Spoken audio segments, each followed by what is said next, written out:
lockdown or quarantine, and this will weigh heavily on economic activity in each and every country, with or without high rates of infection. There is an imminent threat of a global recession arising from the coronavirus pandemic, the extent of which is yet to be determined. But to what extent may be dependent on the measures we take today. Mr. Speaker, in the case of Ghana, even though experts agree we are yet to reach our peak, preliminary analysis of the macro-fiscal impact of the pandemic shows that there is likely to be a significant slowdown in our GDP growth, significant shortfalls in petroleum revenues, shortfalls in import duties, shortfalls in other tax revenues, increased health expenditure, and tighter financing conditions with consequences on the 2020 budget. The two main areas driving the bulk of economic activities in Ghana, namely the Greater Accra and Greater Kumasi areas, are also the very places mainly hit by the virus. From this dawn, these two centers of economic activity have been on a partial lockdown and will remain so for the next 2 weeks. Mr. Speaker, never before in the history of the Fourth Republic had the entire Ghanaian economy and society experienced such severe external shock by a single imported situation such as this. Certainly never before since independence has the Ghanaian economy faced such a sudden, dramatic, all-round reduction in widespread consumer and corporate demand as a result of a single health crisis. The situation is not homemade, but as the President said in one of his addresses to the nation, since the coronavirus outbreak, our survival is in our hands. Mr. Speaker, its impact affects every Ghanaian, either directly or indirectly, from the toddler who cannot attend nursery to the grandmother who is compelled to stay away from her own close family members, from the employer who sees demand dropping dramatically to the employee whose job and income are at risk, from big companies drilling our oil offshore to the farmer planting corn in the Afram plains and the street hawker selling finished products on the streets of our big cities. The self-employed, especially the hairdresser, the barber, the carpenter, the trader, the builder, the dressmaker, the musician, the trotro taxi driver, the kaya, are all already feeling the pinch from this global pandemic. Mr. Speaker, the virus does not discriminate. It is attacking big and small businesses. Big and small they may be, and they'll be convalescing for, I believe, another 2 years unless our interventions are bold. COVID-19 is particularly damaging to SMEs because most of these businesses rely on social interactions like hotels, restaurants, drinking bars, more retail shops, hairdressers, barbers, builders, musicians, taxi drivers, kaya, and street hawkers. Mr. Speaker, President Akufo-Addo has introduced various measures to contain the coronavirus. The Bank of Ghana has announced a number of measures, including a 150 basis points drop in the policy rate to 14%, and reduction in the required reserve requirement from 10% to 8% to mitigate the impact of COVID-19. I'm here today to update the House on the potential economic impact of the virus on the economy and the measures government is taking to mitigate the impact. Mr. Speaker, the update will focus on A, potential impact of COVID-19 on the global economy, potential impact on the economy of Ghana, fiscal impact of COVID-19 on the 2020 budget, and measures being taken, in some cases being proposed, to mitigate the impact of COVID-19 on households, businesses, and government.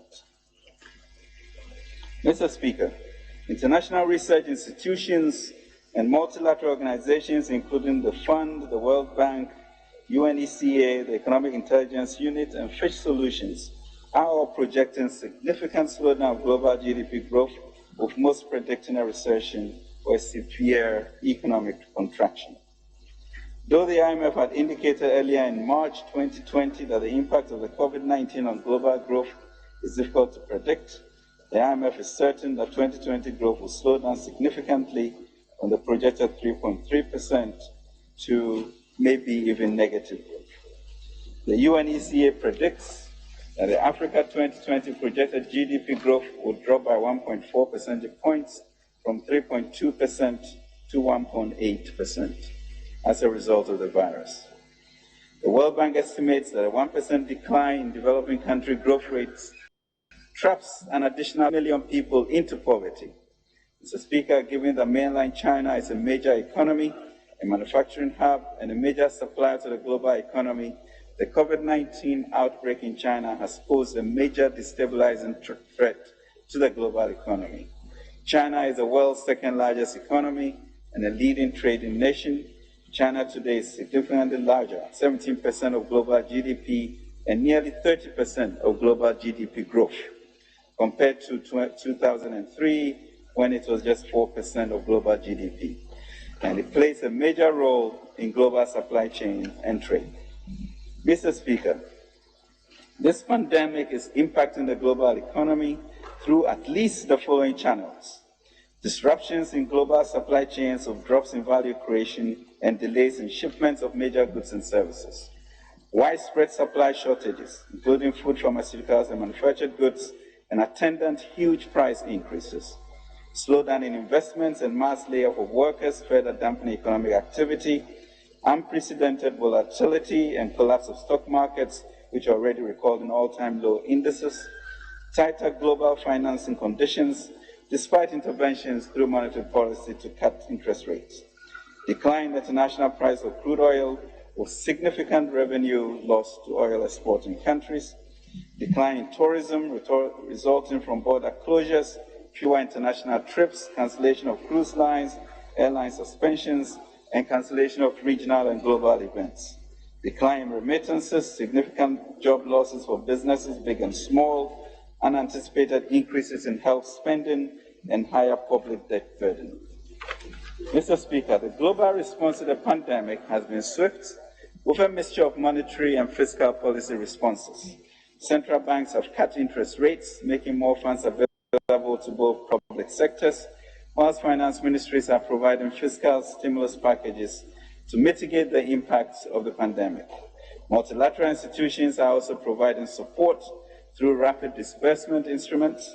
Mr. Speaker, the World Bank on 3rd March 2020 launched a $12 billion fast-track facility to support low-income countries' preparedness and for the strengthening of health systems and emergency capacity to the COVID-19 in low-income countries. This amount has since been increased to $14 billion US. The IMF also announced on 4th March 2020 a $50 billion support to help address the virus. $10 billion of this amount is to be accessed by low-income countries through the Rapid Credit Facility.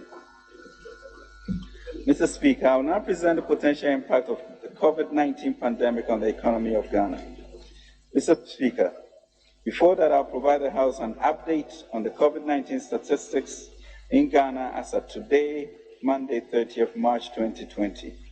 Number of cases, 152. Number of deaths, 5. Number of recovered cases, 2. Number of active cases, 145. Total number of deaths per 1 million population, 0.2. Mr. Speaker, the President outlined the 5 key objectives government seeks to achieve in the fight against the pandemic.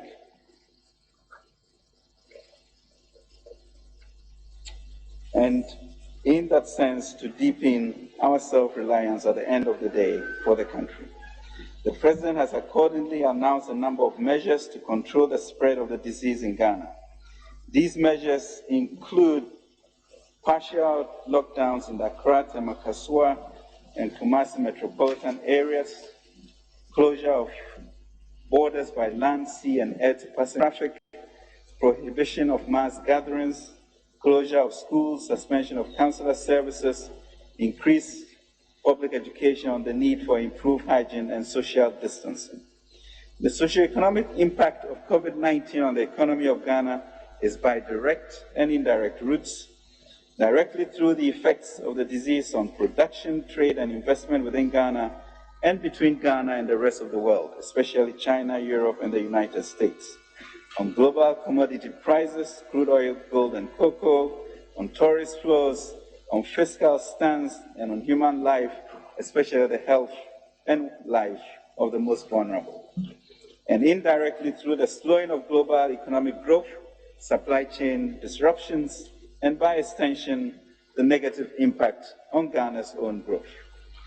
Mr. Speaker, after successfully completing a 4-year IMF program in April 2019 and implementing since 2017 a well-thought-out homegrown program by abolishing nuisance taxes and enhancing production, enrolling a number of interventions such as the senior high school program, Planting for Food program, the 1D1F program, and the financial sector restructuring program. Thereafter, Ghana returned to a path of sustainable economic growth, with economic indicators returning to a positive trajectory. If not contained, both globally and domestically, the COVID-19 could have a devastating impact on Ghana's economy, despite the gains made these last 3 years. Mr. Speaker, permit me to elaborate on some of the main potential impacts of the virus on the economy of Ghana. Impact on the hospitality industry. Both domestic and international are also reducing as a result of the pandemic. We are already seeing significant reductions in trade volumes and values of many countries, especially China, which constitutes the highest of Ghana's imports and the second highest of Ghana's exports. We are also observing reduced arrival of containers at the ports by at least a third, resulting in reduction in import duties. Reductions in imported intermediate goods could significantly slow down manufacturing activities in Ghana. Reductions in imports of goods and services is, however, expected to reduce the demand for forex for importation of goods and services. This has a favorable impact on foreign exchange volatility, enhancing local production of goods and services. Impact on agriculture. Mr. Speaker, though the impact on agriculture may not be severe, since agriculture does not require significant imported intermediate goods, growth could still be a slowdown as a result of disruptions in the supply chain and lower demand activities. Disruptions could limit farmers' access to inputs such as seeds, fertilizers, and insecticides. Uncertainty and fear could negatively impact planting decisions, and also a reduction in the volume of main agricultural exports as a result of the general downturn in global economic activity due to the pandemic. General shortage in food supply is anticipated if the pandemic intensified. This could lead to inflation in food prices, especially rice, bread, poultry, and other meat products, vegetables, sugar, and other commodities. Mr. Speaker, the picture is grim. However, as the President has stressed, the COVID-19 pandemic presents an opportunity to boost domestic production and consumption of some food commodities such as rice, maize, cassava, yam, and chicken. The plan is for Ghana to use the opportunity to increase the production and export of commodities for which the country has comparative advantage in to trade within the West African region among countries that have not closed their borders or cargo. Impact on commodity prices. Mr. Speaker, since the outbreak of the virus, we have observed a significant decline in the international price of crude oil as a result of a fall in demand, especially China. Crude oil declined from US $63.21 a barrel in November 2019 to $22.9 per barrel as of 30th March 2020. The sharp decline in crude oil price will result in significant shortfalls in petroleum revenue for the 2020 fiscal year. Consumers of petroleum products across Ghana are, however, likely to benefit from the decline in international price of crude oil, as the export price of petroleum is likely to reduce. The increased demand for gold as a safe haven as a result of the virus outbreak will likely impact positively on the balance of payments and receipts from mineral royalties. Gold prices have increased from $1,479 per ounce in December 2019 to $1,621 per ounce, an increase of 9.6% as of 30th March 2020. We have also seen a decline in cocoa prices from $2,440 per metric ton in December 2019 to 2,253 metric tons as of 30th March 2020. Mr. Speaker, the slump in import volumes and values will likely reduce the demand for forex for such imports, which may have favorable impact on foreign exchange volatility. On the other hand, reduction in exports from Ghana and the investor capital flight could adversely affect the exchange rate volatility. The jury is still out as to whether all these will result in a net gain for Ghana. Impact on the financial sector and financing conditions. Mr. Speaker, the pandemic has led to tight conditions both in the global and domestic financial markets. The slowdown in economic activities is likely to result in debt service difficulties, especially from the sectors that are hard hit, such as aviation and hospitality. And containment measures such as social distancing may lead to reduced productivity and job losses. COVID-19 has also sparked off capital flight as a result of related bearish emerging market sentiments, and given the high proportion, about 25%, of local bonds held by non-resident investors.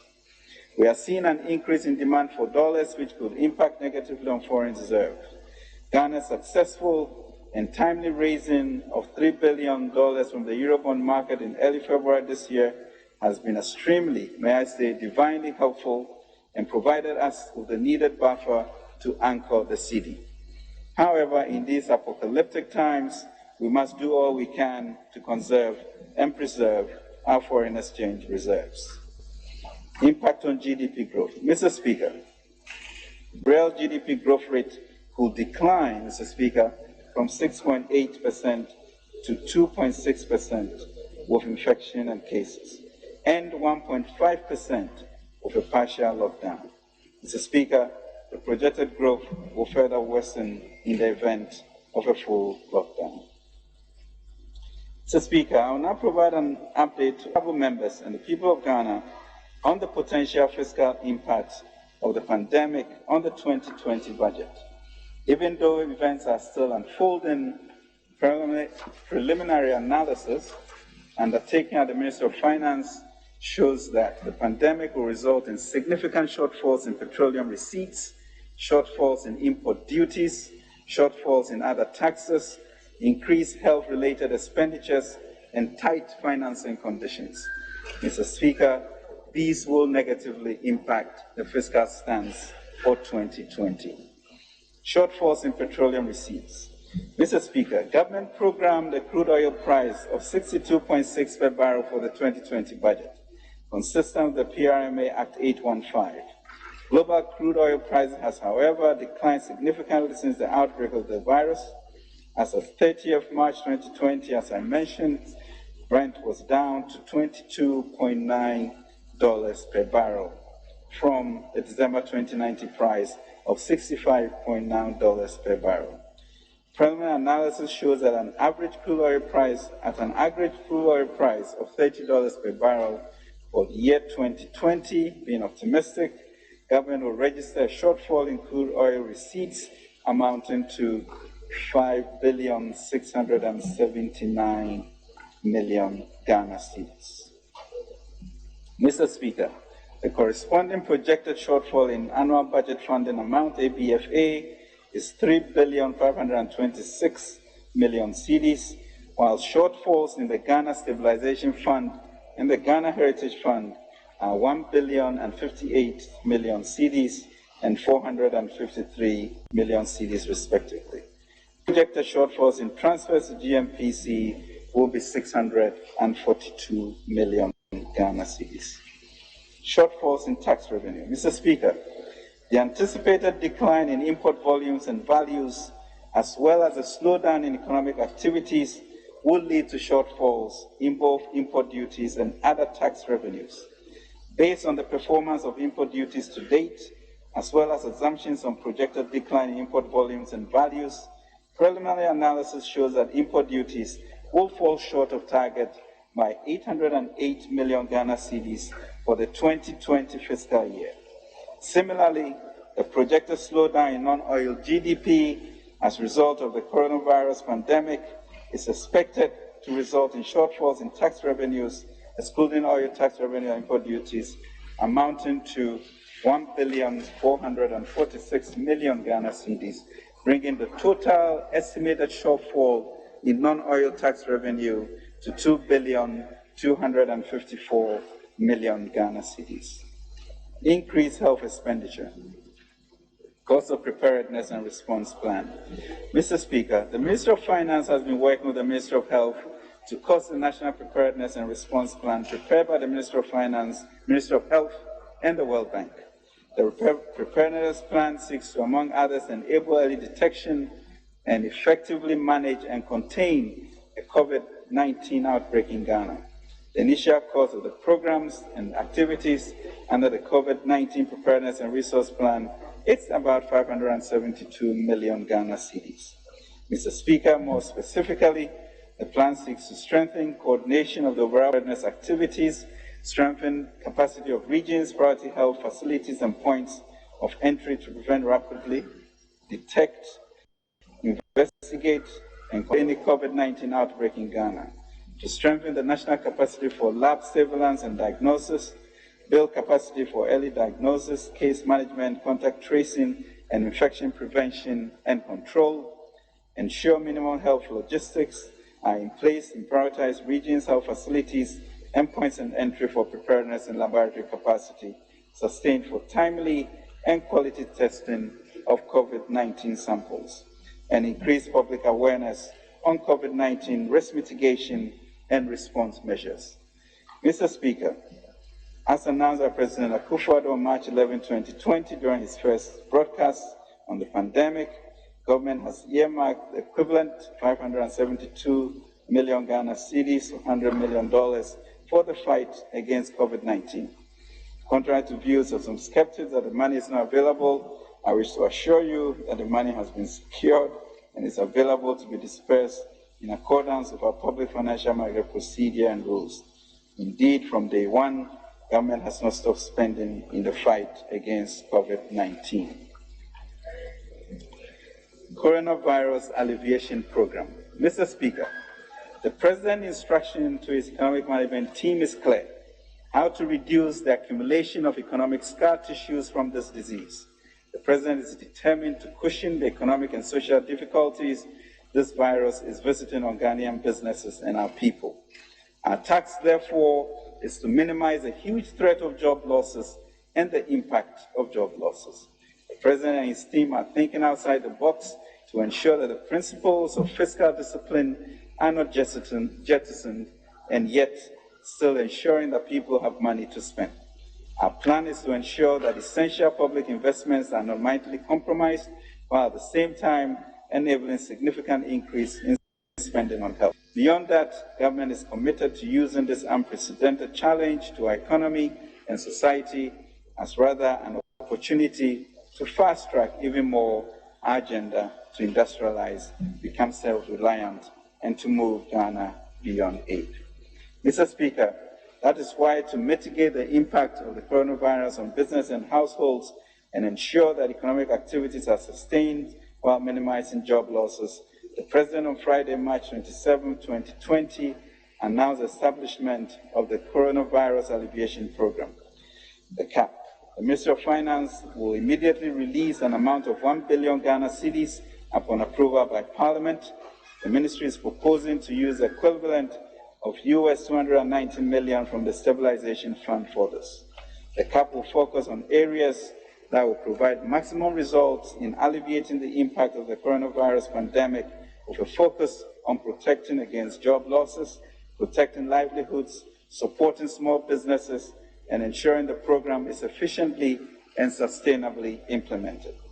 The CAP will seek additional funding for the following purposes: promotion of selected industries to shore up production for export and import substitution, to support SMEs and create jobs, to partner with pension funds and insurance funds to create guarantees and first loss instruments to promote business. Mr. Speaker, my duty as Finance Minister is to begin speedily and responsibly the process of disbursing the funds immediately the amount is approved by this House. Targeted businesses and households will include those in the health sector, education sector, hospitality industry, SMEs, and households hit hard by the coronavirus. The specific details of the CAP and the instruments to allocate the resources will be fashioned out shortly. Mr. Speaker, the total estimated fiscal impact of the shortfall in petroleum receipts, shortfall in import duties, shortfall in other tax revenues, the cost of the preparedness, and the cost of the coronavirus alleviation program is 9,505,000,000 Ghana cedis, 2.5% of the revised GDP. Mr. Speaker, a recalibration of the 2020 fiscal framework underpinning the approved 2020 budget to reflect the fiscal impact of the coronavirus as outlined above, without incorporating measures, shows that the overall fiscal deficit will increase from the programmed Ghana 18.9 billion, 4.7% of GDP, to 30.2 billion, 7.8% of revised GDP.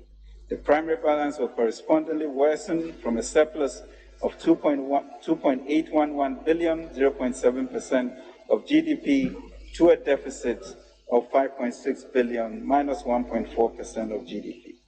Mr. Speaker, measures are therefore required to close a fiscal gap of 11.4 billion, 2.9% of revised GDP. Mr. Speaker, as the President reminded us last Friday night, we know how to bring the economy back to life. Every Ghanaian knows this from our performance over the last 3 years. But what we do not know is how to bring people back to life. We shall therefore spare every sinew to support our household and revitalize our industries and services.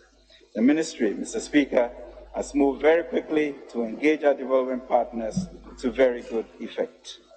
Mr. Speaker, with your permission, I'll now update the House on measures government is proposing to close the fiscal gap. Since we are faced with extraordinary circumstances which require extraordinary measures, we would like to propose the following measures for the consideration and support of the House. A, lower the cap on the Ghana Stabilization Fund from the current $300 million to $100 million in accordance with Section 23, Clause 3 of the Petroleum Revenue Management Act. This measure would enable the excess amount in the GSF account over the $100 million cap to be transferred into the contingency fund consistent with Section 23, Clause 4 of the PRMA. The amount transferred into the contingency fund will be used to fund the Coronavirus Alleviation Program, CAP. Through this process, an estimated 1.25 billion Ghana cedis will be transferred into the contingency fund to fund the CAP. Mr. Speaker, we therefore wish to seek approval from this August House for the Finance Minister to use the funds which will be available in the contingency fund to fund the Coronavirus Alleviation Program. B, arrange with Bank of Ghana to defer interest payments on non-marketable instruments estimated at 1.2 billion Ghana cedis to 2022 and beyond. Adjust expenditures on goods and services and CAPEX downwards by 1.248 billion. Secure the World Bank DPO of 1.716 million Ghana cedis. Secure the IMF credit facility of Ghana cedis 3.145 billion. Reduce the proportion of net carried and participating interest due GMPC from 30% to 15%. Amend the PRMA to allow a withdrawal from the Ghana Heritage Fund to undertake emergency expenditures in periods of national emergency. We would like to consider it in its own time. Mr. Speaker, reflecting the above fiscal measures in the fiscal framework, not including the Heritage Fund, the results in a fiscal deficit of 6.6% of revised GDP. The corresponding primary balance is a deficit of 1.1% of rebased GDP. Mr. Speaker, it is clear that even after reflecting the proposed measures, the resulting fiscal deficit as a percentage of GDP is in excess of the 5% threshold stipulated by the Fiscal Responsibility Act 2018, Act 982. In addition, the primary balance is a deficit equivalent to 1.1% of GDP, contrary to the positive balance prescribed by the Fiscal Responsibility Act. The extraordinary circumstances posed by the novel coronavirus pandemic, the health epidemic, with significant impact on the macro-fiscal operations of government, certainly has implications on the fiscal rules as outlined in the Fiscal Responsibility Law. Mr. Speaker, will continue to monitor the fiscal situation and take responsible an appropriate decision in due course. Mr. Speaker, following consultations by the Minister for Finance with key stakeholders in discussions with Cabinet and the directives of His Excellency the President, the following additional measures are being pursued to mitigate the impact of the coronavirus pandemic. His Excellency the President has established a COVID-19 fund to be managed by an independent board of trustees chaired by former Chief Justice Aboagye-Wiafe to receive contributions and donations from the public to support the CAP and to assist in the welfare of the needy and the vulnerable. A realignment of city refunds towards expenditures that need to mitigate the impact of the coronavirus pandemic, sanitation and health-related expenditures especially, and limit the award of new contracts whilst focusing on the payment of arrears. Amendment of the Ghana Act to allow government to borrow beyond the 5%.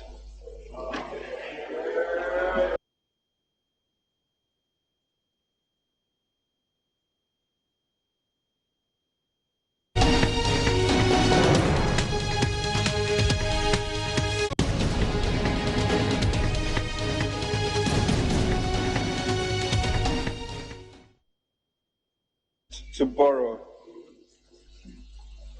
beyond the 5%. The COVID-19 menace, as echoed by His Excellency the President, let us all practice the official preventive measures that have been outlined by professionals, including social distancing of 1 meter. So we just came back from Parliament. The Finance Minister, Ken Ofori-Atta, is addressing the House. Quick summary of what we know. This coronavirus outbreak is going to cost us 11 billion Ghana cedis, 2.9% of our GDP. That's a lot of money. Also, expenditure that is being racked up because of this coronavirus outbreak, I must say, goes in healthcare. Petroleum receipts are going down by some 5.6 billion Ghana cedis. Taxes, import duties are going down by 2.254 billion Ghana cedis. Okay. Winston Amwa is here with me in studio, and he will be helping us understand some of the issues that have been raised, and we'll be unwrapping them together. Winston, good afternoon. Yes, good afternoon, Daniel. Great. Before we go into the detail, let's go back to Parliament and let's finish off with the Finance Minister there. Then we'll come back to studio. There's a lot here to understand, and we're already getting some reactions for the minority. So stay with us. This is the JoyNews channel. We'll be back. And making the commitment to protect the lives and livelihoods of Ghanaians. We will do whatever it takes to contain the pandemic and reduce its impact on our people and the economy. Let us not waste this crisis. Let us make long-lasting and needed changes to transform our economy and our attitudes. I believe the President has demonstrated this resolve in taking very decisive measures. On my part, we are exploring all available opportunities to ensure minimum impact on the economy. We will empower institutions to address the needs of our people. We will make a determined effort to reach out to the most vulnerable in our society and ensure that they receive assistance. Mr. Speaker, I want to appeal to our compatriots who are in a position to assist to reach out and give. This is also a test of not just our resolve, but also our humanity. Yesterday, the President inaugurated the COVID-19 with the Chief Justice. And we will require, Lord, that all of us pitch in and offer assistance to those who require this help.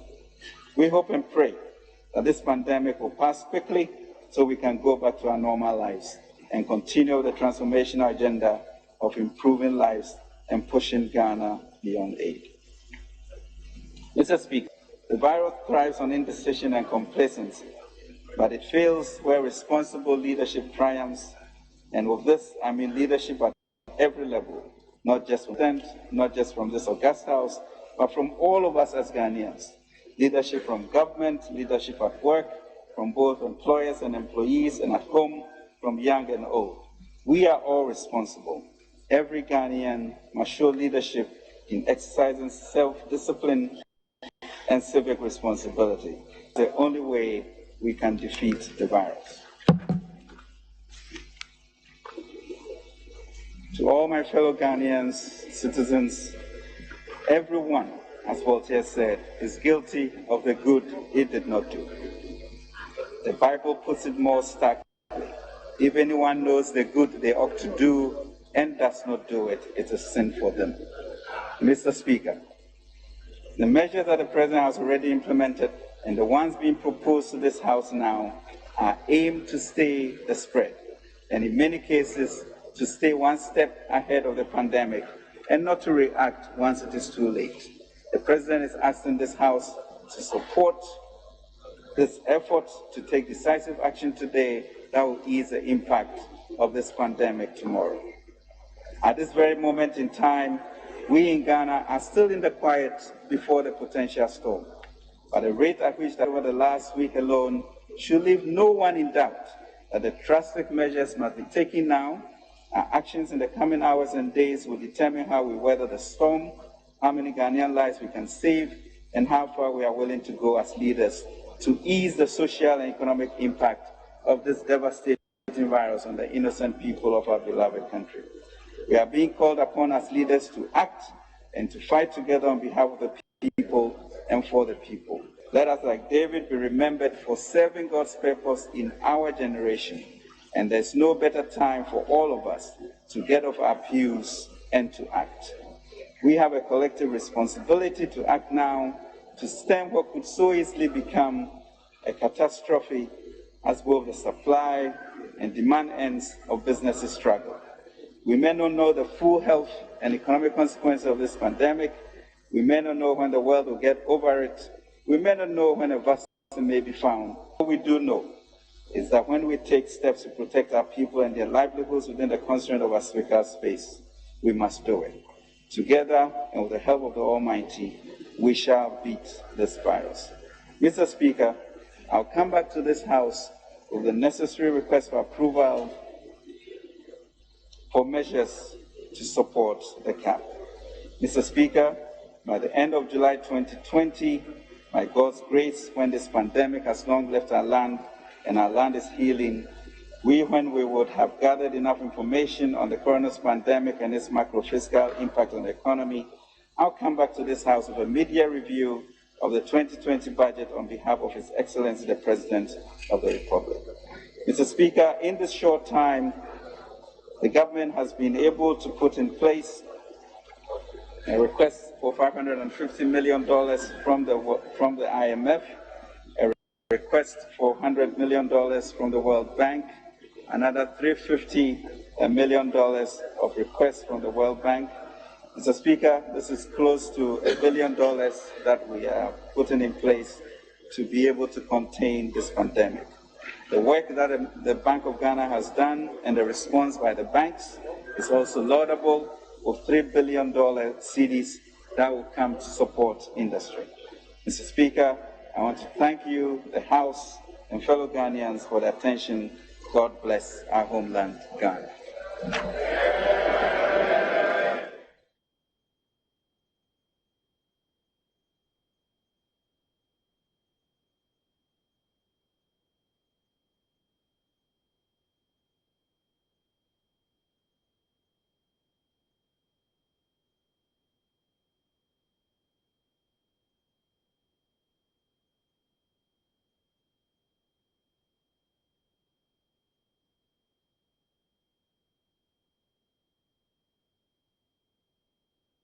Finance Minister Ken Ofori-Atta there finishing off that speech with a charge to the minority colleague Winston Amoah, who has been crunching the numbers a bit himself. Winston, first of all, take us through in a nutshell what the Finance Minister has brought us. Well, so in a nutshell, what the Finance Minister has done is to review some of the targets for 2020. Now, I'm sure you are aware by now that in 2020 we estimated to spend about 85 billion Ghana cedis, out of which we're expecting some 67 billion of it from domestic revenue and grants. Now, following the outbreak of COVID-19, the Finance Minister has told us today that import duties, now in the 2020 budget, we had estimated or projected 5.8 billion Ghana cedis through import duties. He says that will be reduced by 808 million Ghana cedis. And he also talks about, tax revenue, other tax revenue that were expected about 1.4 billion. So according to the finance minister, non-oil tax revenue would see a reduction of 2.4 billion Ghana cedis.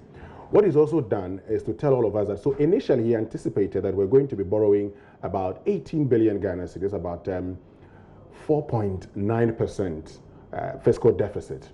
What we have now is that the finance minister says we'd have to look at borrowing about 30.2 billion Ghana cedis. And so he's reviewing the fiscal deficit to 6.6%. So initially we had budgeted about 4.9, and the Fiscal Responsibility Act tells all of us that you must not exceed 5% of fiscal deficit. What it means is that, the gap between the revenue you raise and the amount you borrow to finance your budget should not be more than 5% of your GDP. What we have done, but that same act also makes provision that in times of disasters or certain challenges, you could always go back to Parliament and urge Parliament to give you, kind of a way out of it so you could be able to borrow more. So what the finance minister has done is to come out and say that we would have to borrow more. What that means then is that our primary balance, our primary surplus, the primary surplus basically is that without interest payments, you are able to generate all the money that you need locally. And so, Ghana, without interest payments, you're able to generate all the funds that we need locally.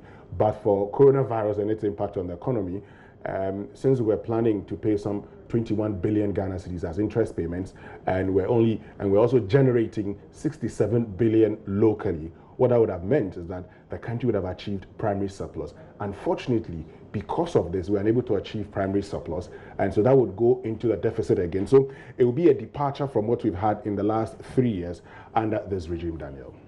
So definitely not ordinary times that we've had there. On the final point that you made about the primary surplus, I want you to break it down for us, especially what it means for us when we are trading in the market and when we are generating money in the economy. So you see what that means when you talk about the primary surplus.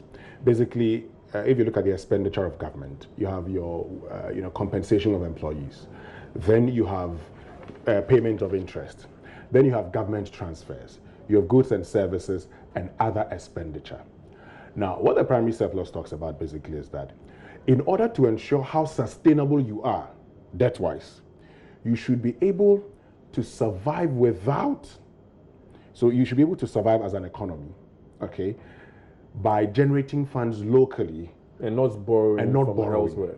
So if you are able to, apart from interest payments, if you are able to take care of all your other needs, then it means that you are not borrowing to be paying debts, more or less. Okay. So it means that when it comes to debt sustainability, you are on course. Okay. But what we are going to be doing now, based on the challenges we are facing, is that which used to be a surplus for us, that's a primary balance, we're now going to go into a deficit. It means that we have a challenge, and if care is not taken, we could be getting, and I choose the words carefully, we could be getting to debt unsustainability. Right. Now, speaking of debt unsustainability, there are so many different parts of this conversation, I must say, because the IMF and the World Bank have placed us on a list of 21 different countries that are heading towards that state of debt unsustainability, I must say. Yeah. And they are asking the G20 to look at how we borrow from them and see if we can get some sort of relief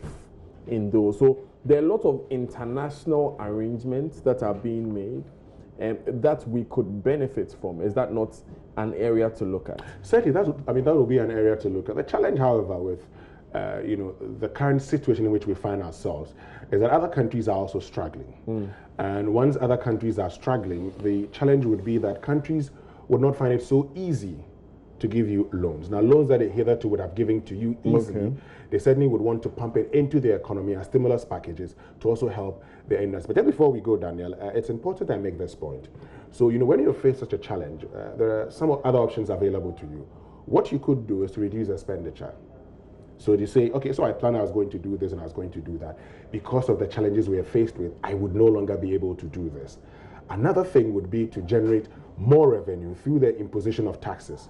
What this government has done is to borrow. What this government has done is to say that I am not going to impose taxes on the people.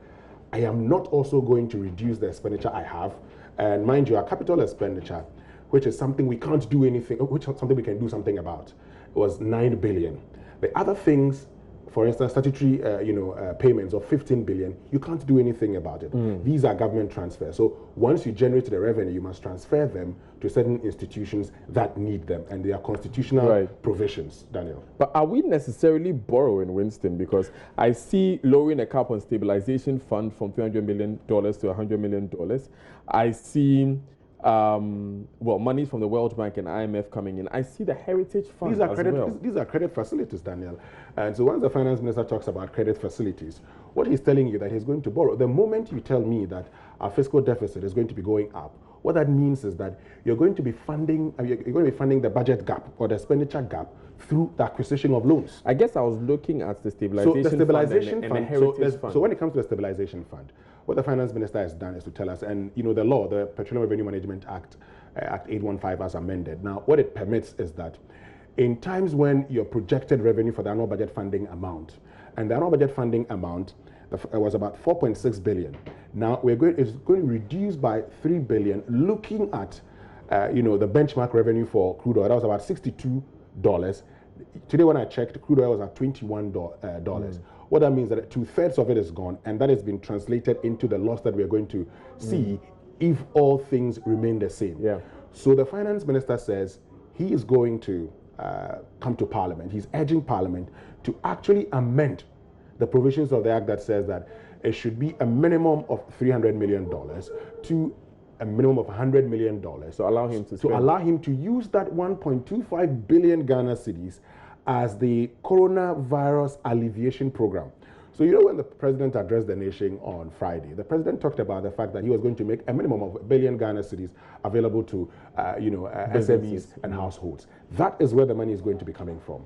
So that is not something, and this is a stimulus package. Is it advisable? So it is advisable under the circumstances, because you cannot allow your economy to crumble just because you're faced with an outbreak of coronavirus. I'm talking about the source of the money, the stabilization fund. It is advisable, Daniel. That's what I'm saying. It is advisable because the framers of the Petroleum Revenue Management Act, and for those of us who were parliamentary correspondents at the time when they were going through that particular consideration of the bill, I remember Hackman Owusu-Agyeman making the point strongly that he didn't think that we needed a heritage fund.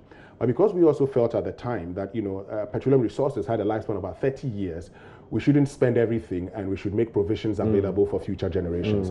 That notwithstanding, we also made provision for a stabilization fund that says that if we're unable to meet our revenue or our annual budget funding amount, we could go into it and transfer funds into it. It was done under the previous administration around 2015 thereabout, when petroleum prices went down hugely.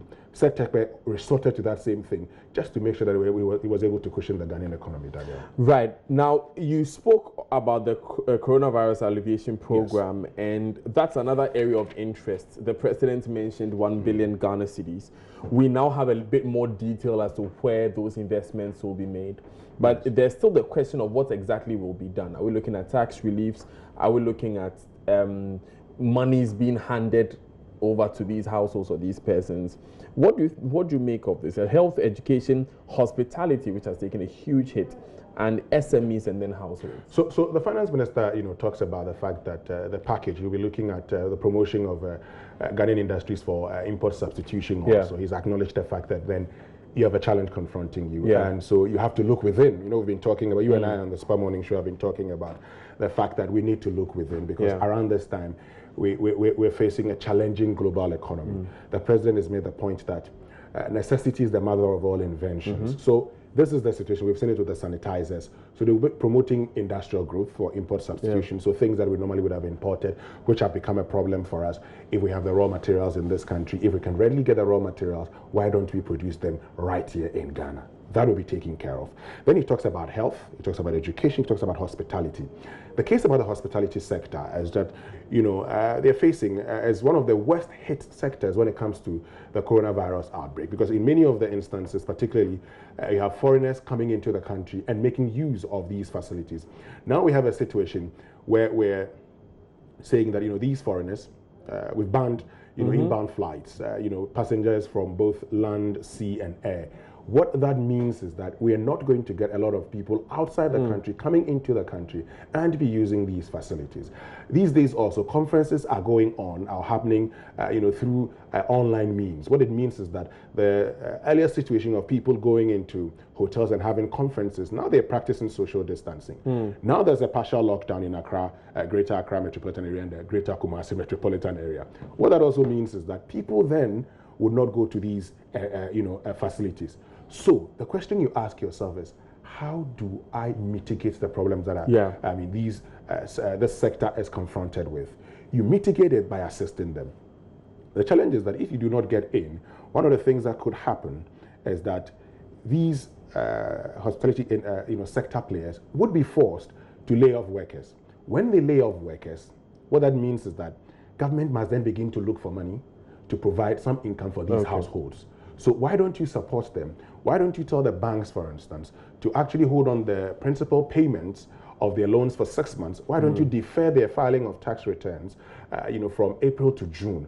When you do that, what you're doing is that you're actually giving them some disposable income, which, all things being equal, could be used to cushion their employees for some time while you as government begin to buy time. Just a moment, Winston. I see that on the floor of Parliament currently, minority members, a few of them are on their feet. All right then, we'll come back to Parliament when we have to. But so we see, and on the tourism industry, Winston, I know that this is a very important industry, one of the hardest hit. Information we have is that since 9/11, this is the worst that has happened. I wanted to read some figures to you so that we get a picture of this. 392,000 jobs in the sector in 2015, according to the ministry. Direct jobs in the sector, 112,000 in 2015. This is the third largest foreign exchange earner in Ghana.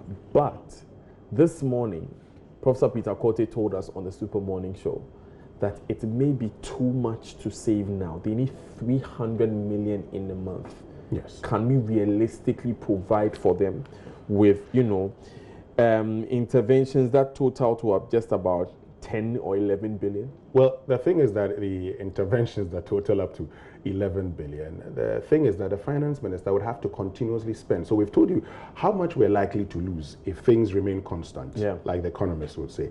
If it remains constant and would have to look for additional 11 billion, this 11 billion, some would go into capital expenditure, Daniel. So it's not 11 billion that we're going to... For the tourism industry. For the stimulus package. The stimulus package is 1.25 billion. And if well-meaning Ghanaians, as they are doing currently, donate into the COVID-19 fund, which the president has established, chaired by Justice Sophia Akufu, if we have some funds there, then we could also, channel them into other sectors, or we have additional revenue, which we could put in there. As it stands now, what is available to us is 1.25 billion Ghana cedis. And the 1.25 billion Ghana cedis, we are told, some would also go to households.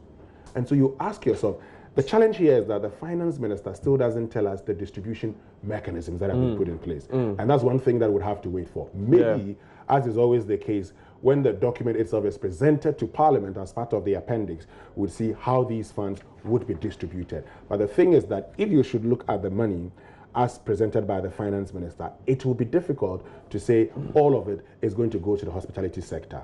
I've consistently said one thing. As a country, we don't have as much money as people think we have. And that is how come, if the US can afford to give $2 trillion, our total budget for 2020 is 85 billion Ghana cedis. That's less than $20 billion. Bear that in mind, and you would know that the Ghanaian economy more than ever faces a huge challenge. And that's how come some experts have said that the Ghanaian economy faces its biggest challenge since the 1980s. And GDP growth is expected to reduce by some 2.5%, Daniel. It's quite a grim picture that you paint. But let's go to another announcement which has gathered some controversy over the days since the outbreak began. $100 million cedi equivalent. The finance minister quoted it as 572 million Ghana cedis. That goes into healthcare expenditure. Now he says the money has been secured and is available to be disbursed. Again, Mr. Oforiatta did not tell us where the monies were secured from. Well, so we know that we were seeking some 35 million cities as part of our special drawing rights from, the IMF. He's also talked about some of that credit facility that will be going for. Now, I'm sure when he presents the details to Parliament, what I do know, as I sit here, is that we're seeking, a facility of $35 million from the IMF. And I'm sure we'll look around. We also would make certain provisions within our budget to be able to take care of this. The finance minister wouldn't stand in Parliament and say the money is available now if the money is not, because he's the same person who went to Parliament the last time and made it obviously clear that they're looking at other foreign sources together with local sources. So what that means is that that money should be available.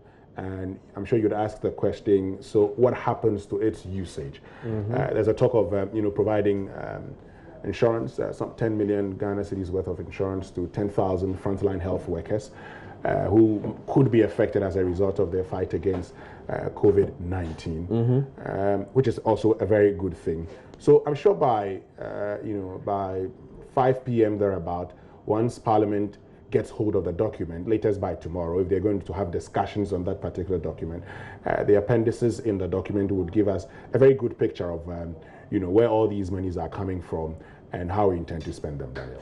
So, Winston, we are getting some updates on this very matter from the floor of Parliament as we speak, and I'll be bringing you some of the arguments that have been put out so that we can properly analyze and get a clearer picture of what's going on. In the first place, even before the finance minister had finished speaking, the information we had is that the minority in Parliament had described as unnecessary government establishment of a COVID-19 National Trust Fund. Now, they say that NADMO has a disaster fund which has not been operationalized since 2016. The government should rather use the NADMO disaster fund for this purpose and not a nobody. Possibly, the minority will kick against it. A bit of politicking in there. Exactly, and that's why I wouldn't want to get into the politics of, I think what I am interested in is our ability to have relief for people. And so if the National Disaster Management Organization has a disaster fund which could be used, and our politicians agree they want to use it, that's all the better. What that also would mean will be an institutionalization of something which, if taken care of, would last us a very long time. So if necessity indeed is a matter of invention, and we are in trying moments, then this could give us an opportunity to actually get that particular fund established and moving. That would be very good. But as it stands now, I think what we need is the relief and not a lot of other politics. Good points there about the relief and not about the politics. Let's talk a bit more about the relief. 300 million Ghana cedis has been paid to NHIA for release to provide liquidity to hospitals so they can deal with COVID-19. Very, very important intervention there. But does it then tell us a bit more about the NHIA story? We've been told for a long time that it's up and running, payments are being made, but hospitals are complaining. Perhaps this gives us that indication. Well, the NHIA story, I'm sure all of us do know that the NHIA has consistently complained about the non-payment of their service providers. And so if today, and one of the things that always comes out when you're faced with a disaster, let me use that, or when you're faced with a huge challenge, is that you then begin to rectify some of the challenges you had. And one of the things we're beginning to rectify, one of the things we're beginning to admit, is the fact that the National Health Insurance Authority for a very long time has been facing liquidity challenges. And you cannot, because you see, the thing about coronavirus, we've been told by the health experts, is that as it stands now, it's either you boost the immunity of the person or treat the symptoms. And so if you're going to be treating the symptoms and you have a lot of people on the National Health Insurance scheme, and if they go to these facilities and they're told that they do not have money, right? I mean, what happens to them? It really affects the liquidity of the hospital. In fact, and let me be very honest with you here. I'm surprised that the service providers have not even threatened embarking on a strike action. You know that the service providers outside the umbrella of CHAG and government threatened to abandon a health insurance and go to cash and carry. And a few days after, they changed it. Because then COVID-19 comes in. So they've been doing well, and it's just good that government recognizes that these persons have kept faith with us. Yeah. And if we have some funding, and if you have a chance to borrow, you normally wouldn't get a chance to borrow without Ghanaians saying, now this is kind of quiet. So if you have that kind of a chance to borrow around this moment when we're in dire need of funds, at least it's important to help the health insurance of ours. A bit of news coming in here. I have, this was posted on the Facebook wall of Eugene, Director of Communications at the Presidency, and I'll read that for you. Sure. All Ministers of State, the Chief of Staff at the Office of the President, the Deputy Chiefs of Staff, Secretary to the President, Secretary to the Cabinet, Presidential staffers and presidential aides at the Presidency have decided to donate 50% of their salaries for the next 3 months, i.e. April, May, and June, to the COVID-19 National Trust Fund. Now, it says here, established by the President of the Republic, Nana Addo Dankwa Akufo-Addo, for the fight against the virus and to assist in the welfare of the needy and the vulnerable. All deputy ministers have also agreed to donate 50% of their salaries for the next 2 months, i.e. April and May. As a result, the Chief of Staff, Honorable Akosia Frema Osei Pare, has notified the Controller and Accountants General to effect these deductions at source for the period and transferred the accrued monies into the fund. So this adds to Vice President Bawumia and President Akufo-Addo's donation of their complete salaries over the next 3 months. It's great. It's good that our leaders are beginning to realize this. Many persons are taking to Facebook and had made mention of the Kenyan situation where lots of, the employees had also seen reductions in their salaries. But for me, as one who studies accounting, one of the things I'd want to see is not just to say, reducing my salary by 50%. What I want to see is a transfer of that money into the COVID-19 fund. Okay. It is not just saying we have. It's not about the announcement. It's not about the announcement. It is about making sure that it gets into it. And now, having said that, it will bring back the minorities' position. Wouldn't it be better that we institutionalize such a relief fund so that we could actually track it very well? So in that case, we're sending auditors to audit. Of course, auditors would audit this one also. But then it would be managed by an institution of state, which we know of, and then we pick it up from Which should be more permanent. Anyway. Which should be more permanent, rather than making it an ad hoc thing. A question also is raised about the people who are manning this fund. We know that NADMO has been known for a very long time to be, an opportunity for political parties to appoint persons close to them and to reward their supporters and their sympathizers. But you look at the people who have been appointed to this National Trust Fund, beginning with the former Chief Justice, and there's a clergy in there. There are a number of people, so it's sort of being given a certain prominence beyond the NADMO as an institution, if I can use that expression. I certainly would agree with you on that one. NADMO has been an electioneering vehicle. That's how come in many elections years you've seen NADMO exceeding their budgets. It's one of the areas that you could always channel a lot of the political machinations through, particularly when there are national disasters. But it's also important that if there's the need to set up a fund, and so that NADMO would not always resort to exceeding its target, we could use this as a test case to actually set that fund for them. But having said that also, we cannot dispute the integrity of those who have been put on there. Archbishop Justice Akufi is not someone who's going to go there. Former Chief Justice Sophia Akufu and others are not going to go there and misappropriate funding that has been made available to them. So on that, I agree with you. But let us also use this opportunity to get the NADMO Disaster Fund up and running.